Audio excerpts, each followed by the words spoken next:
Some Basic Beliefs of Witches, Part 2. Between earthly incarnations, witches believe the soul rests in the Land of Faery, a pagan paradise like the Celtic Tir-Nan-Og, the land of the young. Many references to this pagan otherworld can be found in British and Celtic legend. It is a very different place from the Christian heaven, involving no harps, halos nor golden gates, but a country like the old dreams of Arcady. It is conceived of as being, not somewhere up above, but in another dimension coexisting with the world we can see with mortal sight. Sometimes, say witches, we visit this other dimension in our dreams, and can bring back fragmentary recollections of it. Another implicit belief is the power of thought, for good or ill. Truly, thoughts are things, and the realization of this is one of the fundamentals of magic. We have become accustomed to this idea as it is put forward in the modern world by the exponents of various movements, such as the so-called New Thought, practical psychology and so on. But as long ago as the beginning of the 14th century, Robert Manning of Bourne wrote of the power of thought in his tale The Wiki, the Bagay and the Bishop, an episode in his long poem Handling Sinner. This story tells of a naughty witch who made a magic bag of leather that went about of its own accord and stole the milk from people's cows. Eventually she was arrested and brought before the bishop, together with the magic bag. The bishop ordered her to give him a demonstration of her witchcraft, and she obliged by making the bag rise up and lie down again. The bishop thereupon tried the charm for himself, doing and saying just as the witch had done, but the bag never moved. He was amazed, and asked the witch why the magic would not work for him. She replied, "Nay, why should it so? Ye believe not as I do."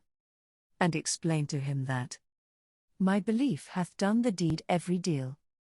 Whereat the bishop, rather set down, commanded that she should not believe nor work as she had wrought.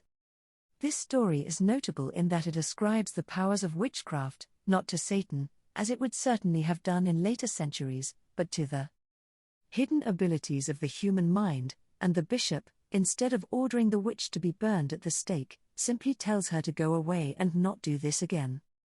In 1303, when this poem was commenced, the great illusion of Satanism had not yet bedeviled men's minds to the exclusion of reason. Practitioners of magic have always emphasized that, although there are techniques to be acquired and the uses of magical accessories to be learnt, in the last resort it is the mind that holds the power of magic.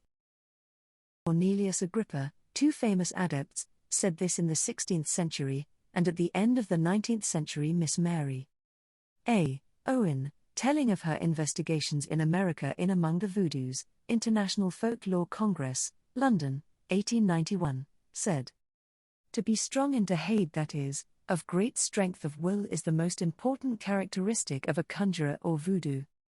Never mind what you mix: blood, bones, feathers, grave dust, herbs, saliva, or hair, it will be powerful or feeble in proportion to the dauntless spirit infused by you, the priest or priestess, at the time you represent the god or old master."